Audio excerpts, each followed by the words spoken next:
ভারত ও বাংলাদেশের সংঘাতের মধ্যে স্যাটেলাইটে এক ভয়ানক চিত্র কিন্তু ধরে ভারতীয় সেনাবাহিনীর সদস্যরা।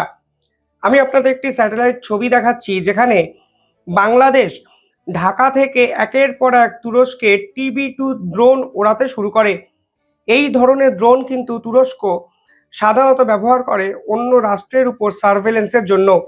পরিষ্কার বোঝা যায় বাংলাদেশ চেষ্টা করছে যে ভারত শিলিগুড়ি করিডর কিংবা চিকেন স্নেক বা সীমান্তবর্তী অঞ্চলে কীরকম মিলিটারি ডিপ্লয় করছে কিংবা মিলিটারি মুভমেন্ট, এগুলোর গতিবিধি সার্ভেলেন্সের আওতায় নিয়ে আসার জন্য।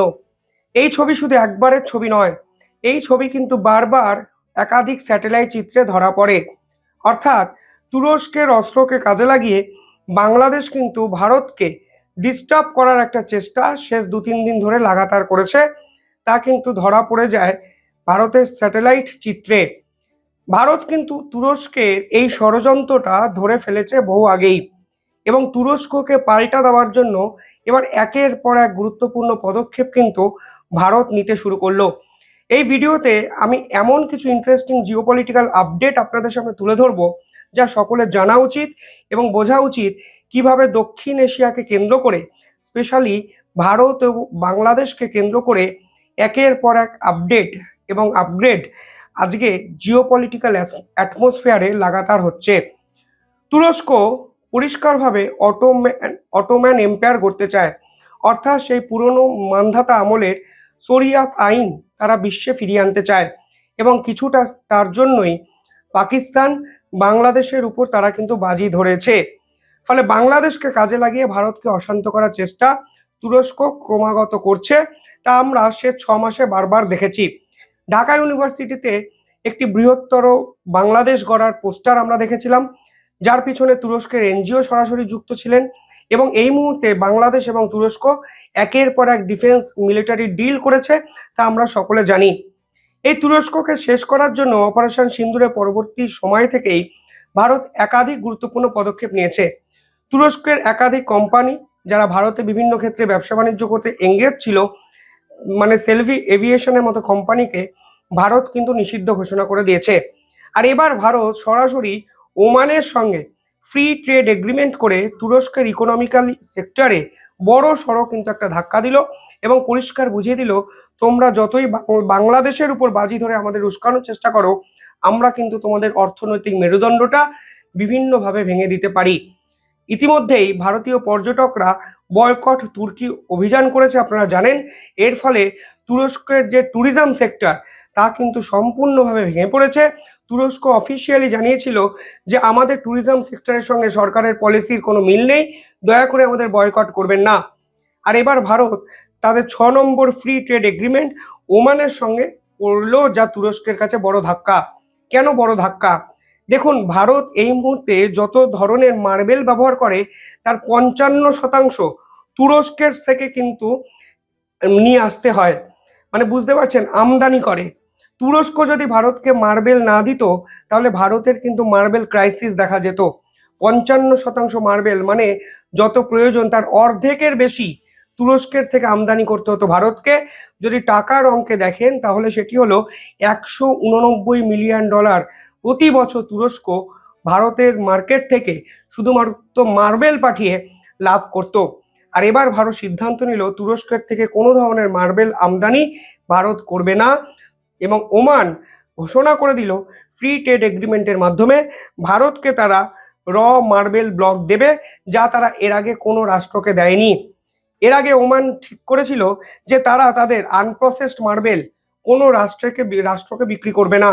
এই প্রথমবার তারা ভারতকে জানালো যে তারা ভারতের মার্কেটে এই র আনপ্রসেসড মার্বেল বিক্রি করবে, যেন ভারতে তুরস্কের উপর নির্ভরশীলতা শূন্য হয়ে যায় এবং তুরস্ককে ইকোনমিক্যালি শেষ করা যায়। এবং এই এগ্রিমেন্টের ফলে ভারত প্রায় 96% গুডস মানে প্রোডাক্ট ওমানের মার্কেটে উইদাউট এনি ট্যাক্স কিন্তু বিক্রি করতে পারবে, যা অত্যন্ত গুরুত্বপূর্ণ মুভ। এ গেল একটা চ্যাপ্টার। এবার সেকেন্ড যে বিষয়টি যা সকলের বোঝা উচিত, যা হিউজ একটা জিওপলিটিক্যাল আপডেট, সেটা হলো ডক্টর জয়শঙ্কর ভারতের বিদেশ মন্ত্রী কিছুদিন আগে ইসরায়েল সফরে যান। দুদিনের সেই ইসরায়েল সফরে তিনি নেতানিয়াহুর সঙ্গে একটি গুরুত্বপূর্ণ গোপন বৈঠক করেন। এই বৈঠকের পরই ইসরায়েল স্পষ্ট ঘোষণা করে দেয় তুরস্ককে তারা শেষ করবে এবং তাদের পরবর্তী টার্গেট তুরস্ক।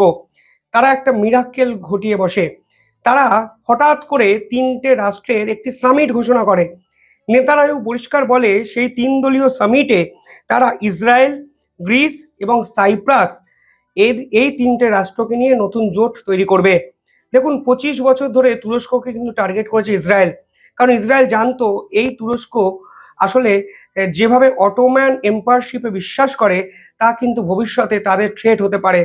এই জন্য তারা তাদের কারেন্সি অর্থাৎ তুরস্কের কারেন্সি লিরা তাকে কিন্তু দুর্বল করার চেষ্টা বহুদিন ধরেই করেছে। আর এবার জিও পলিটিক্যাল মুভে সাইপ্রাস, গ্রিস এবং ইসরায়েল একত্রে একটি 3 দলীয় সামিট অর্গানাইজ করলো, যা কিন্তু ভারতের বিদেশমন্ত্রী ডক্টর জয়শঙ্কর প্রধানত এই মিটিংটি করে ত্বরান্বিত করলেন বলে এক্সপার্টরা মনে করছেন।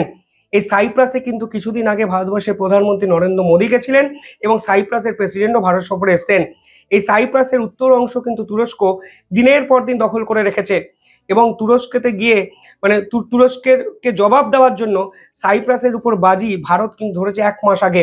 আজকে ইসরায়েলও ভারতের সঙ্গে বৈঠক করে সাইপ্রাসকে ফুল হ্যান্ড সাপোর্টটি দিয়ে দিল, যা তুরস্কের বিপক্ষে বড় সড়ো এক প্রতিরোধ বলে মনে করছেন এক্সপার্টরা। আর গ্রিস, আপনারা জানেন গ্রিসের সঙ্গে একাধিক মিলিটারি ডিল ভারতের হয়েছে।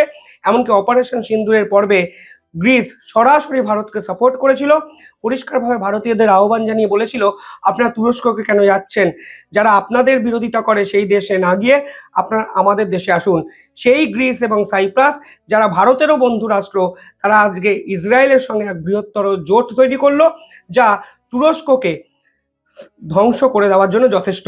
আর এবার ইসরায়েল চাইবে তুরস্ক যেন আর ন্যাটো কান্ট্রি না থাকে, অর্থাৎ তুরস্ক যেভাবে বাংলাদেশের উপর ইনভেস্ট করে ভারতকে চাপে রাখার চেষ্টা করেছিল, ঠিক সেভাবে ভারত পাল্টা 2টো পদক্ষেপে তুরস্কের ভবিষ্যৎ সম্ভাবনাকে সম্পূর্ণভাবে চুরমার করে দিল।